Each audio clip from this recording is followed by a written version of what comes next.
C'est une question qui n'est pas forcément facile, mais quand on a une longue carrière et puis sortir un paramètre sur un match, mais certainement en 2005 contre Lens ou avec la Géocère où j'ai marqué un but dans ce match-là qui m'arrive pas souvent, de 35-40 mètres sur une frappe.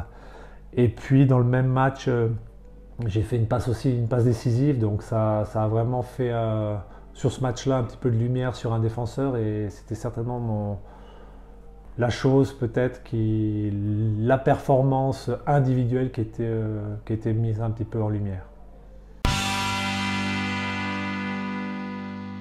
Alors il y a beaucoup de moments difficiles hein, parce qu'il y a souvent des blessures et puis des mauvaises performances parfois. Certainement au Parc des Princes ou avec Auxerre de nouveau, où je me suis gravement blessé. Ça, c'est vrai que c'est toujours des mauvais souvenirs, parce que quand on ne peut pas faire son sport, on est tout de suite frustré. Où j'ai eu 4 fractures, 3 fractures au niveau de la tête, avec un enfoncement sous l'œil. Donc, avec un coéquipier, avec Bakary Sagna à l'époque au Parc des Princes, et c'était certainement mon plus mauvais souvenir parce que c'était douloureux et puis j'étais longtemps hors des terrains. Les premières années au FC Sion, quand on jouait avec Vicky, avec Milton, avec Mérieux, avec tous ces joueurs-là, Zamba, Lonfa, Quentin, j'en oublie beaucoup, Lehmann et ainsi de suite. Ça, c'est vrai que ça m'a marqué parce que je les voyais à la télé, je les voyais au stade quand j'étais plus petit, et puis de pouvoir jouer avec eux, ça m'a vraiment marqué. Et puis la première année aussi avec Auxerre, où aussi je regardais un petit peu la Ligue des Champions ou les matchs sur Canal+. Et puis quand on joue avec Djibril Cissé, Mexès, Boumsong, Lachuer aussi, c'est vrai que ça marque au début, ça impressionne un petit peu au début au vestiaire, mais après on est tous des coéquipiers, des footballeurs, et puis ça revient vite à la normale. Mon meilleur souvenir en équipe de Suisse, c'est ce fameux but contre la Grèce à la 83e où il fallait absolument gagner pour avoir une chance de se qualifier pour la Coupe du Monde en 2010 en Afrique du Sud. Et puis c'était la 83e et puis un coup franc décalé sur le côté droit. Et puis je monte pas souvent, mais là je sentais l'occasion pour mettre un petit peu de pression. Et puis Akane Akin met un super enroulé que j'ai juste besoin de prolonger de la tête. Et puis ça a donné l'ouverture du score et on a gagné 2-0 après.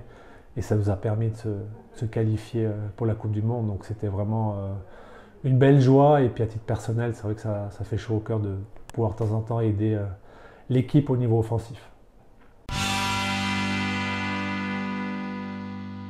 C'est sans aucun doute un des moments certainement les plus douloureux de ma carrière où quand on est blessé en dehors d'un match en Turquie avec des échauffourées, ça c'est des choses qui restent, qui m'a hanté aussi certaines fois les nuits. Et c'est des choses qu'on n'aime pas voir dans le football, même hors du football, mais des bagarres quand on n'en demande rien et puis qu'on est touché physiquement. C'est vrai que tout de suite après le match, j'étais transmis à l'hôpital d'Istanbul pour des examens et puis une opération. C'est vrai que c'est jamais agréable. Et ça, c'est de loin le pire souvenir. Parce qu'on est toujours préparé à être blessé sur un terrain. C'est difficile, mais on est préparé. Mais d'être touché hors du terrain et puis psychologiquement, c'est beaucoup plus difficile à revenir. Oh alors bonne question, je suis déjà très content d'être dans les 100 premiers. Donc voilà,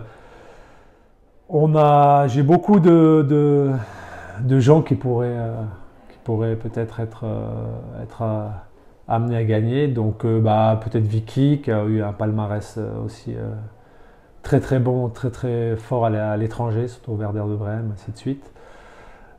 Sébastien Fournier, je vois ces personnes-là qui m'ont marqué aussi parce que c'est des personnes qui sont venues, qui ont joué juste avant moi. Et puis avant, il y a des Briguères qui m'ont aussi toujours impressionné. Mais c'est jamais facile à dire parce que 100 ans c'est long et puis j'ai pas connu tous les joueurs de ces 100 dernières années sur le football valaisan. Pour le tout de sa carrière actuellement, qui est en train de prendre une deuxième jeunesse à Francfort, ce sera certainement Gelson, qui a beaucoup fait beaucoup de clubs, qui a beaucoup voyagé, mais là il s'est stabilisé et puis avec son rôle de capitaine à Francfort, il arrive vraiment à amener un plus à cet entrejeu de Francfort. Donc pour ça, je mettrais Bielsa.